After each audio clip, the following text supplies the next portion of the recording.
ನಮಸ್ಕಾರ ಅಶ್ವವೇಗ ಡಿಜಿಟಲ್ಗೆ ಸ್ವಾಗತ. ನಾನು ಡೈನಾ ಕೂರ್ಗ್. ನಮ್ಮ ಮೆಟ್ರೋ ಒಂದಲ್ಲ ಒಂದು ವಿಚಾರದಲ್ಲಿ ಮುಂಚೂಣಿಯಲ್ಲಿ ಇದ್ದೇ ಇರುತ್ತೆ.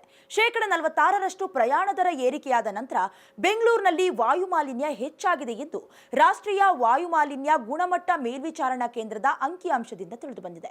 ಭಾರತೀಯ ವಿಜ್ಞಾನ ಸಂಸ್ಥೆ ನಡೆಸಿದ ಸಂಶೋಧನೆಯ ಪ್ರಕಾರ ಪ್ರಯಾಣದ ದರ ಏರಿಕೆಯ ಬಳಿಕ ಸಾಕಷ್ಟು ಜನರು ನಮ್ಮ ಮೆಟ್ರೋವನ್ನ ಬಿಟ್ಟು ಸ್ವಂತ ವಾಹನಗಳಲ್ಲಿ ಓಡಾಡೋದಕ್ಕೆ ಆರಂಭಿಸಿದ್ದಾರೆ ಅನ್ನೋದು ಕೂಡ ಬಹಿರಂಗವಾಗಿದೆ.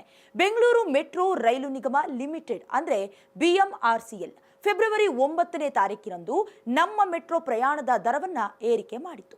ದರ ಏರಿಕೆಯ ಬಳಿಕ ಮೆಟ್ರೋದಲ್ಲಿ ಪ್ರಯಾಣ ಮಾಡುವಂತಹ ಪ್ರಯಾಣಿಕರ ಸಂಖ್ಯೆಯಲ್ಲೂ ಕೂಡ ಗಣನೀಯವಾಗಿ ಇಳಿಮುಖವನ್ನು ಕೂಡ ಕಂಡಿತು. ನಮ್ಮ ಸರಾಸರಿ ದೈನಂದಿನ ಪ್ರಯಾಣಿಕರ ಸಂಖ್ಯೆಯಲ್ಲಿ ಸುಮಾರು 10.5% ಇಳಿಕೆ ಆಗಿದೆ ಅಂತ ಸ್ವತಃ BMRCL ಹೇಳ್ಕೊಂಡಿದೆ. ಒಂದ್ ಲೆಕ್ಕದಲ್ಲಿ ಮೆಟ್ರೋ ಟಿಕೆಟ್ ದರ ಪೆಟ್ರೋಲ್ಗಿಂತ ದುಬಾರಿ. ಯಾಕಂದ್ರೆ ಒಂದು ಎಕ್ಸಾಂಪಲ್ ಅನ್ನು ಹೇಳೋದಾದ್ರೆ ಯಲಚೇನಹಳ್ಳಿಯಿಂದ MG ರಸ್ತೆಗೆ 66 ರೂಪಾಯಿ, ವಾಪಸ್ ಬರುವಾಗಲೂ ಕೂಡ 66 ರೂಪಾಯಿ, ಜೊತೆಗೆ ಪಾರ್ಕಿಂಗ್ ಶುಲ್ಕ 30 ರೂಪಾಯಿ, ಒಟ್ಟು 162 ರೂಪಾಯಿ ತಗಲುತ್ತೆ.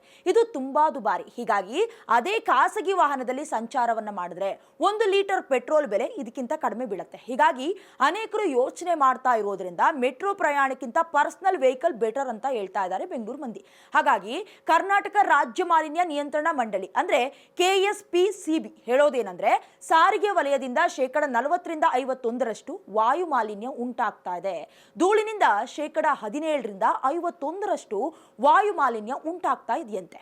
ಇನ್ನು ದರ ಏರಿಕೆಯ ನಂತರ ಅಂದ್ರೆ ಫೆಬ್ರವರಿ 10ರಿಂದ ಈ ಮಾಲಿನ್ಯ ದರ ಏನಿದೆ ಅದು ಹೆಚ್ಚಾಗ್ತಾ ಇರೋದು.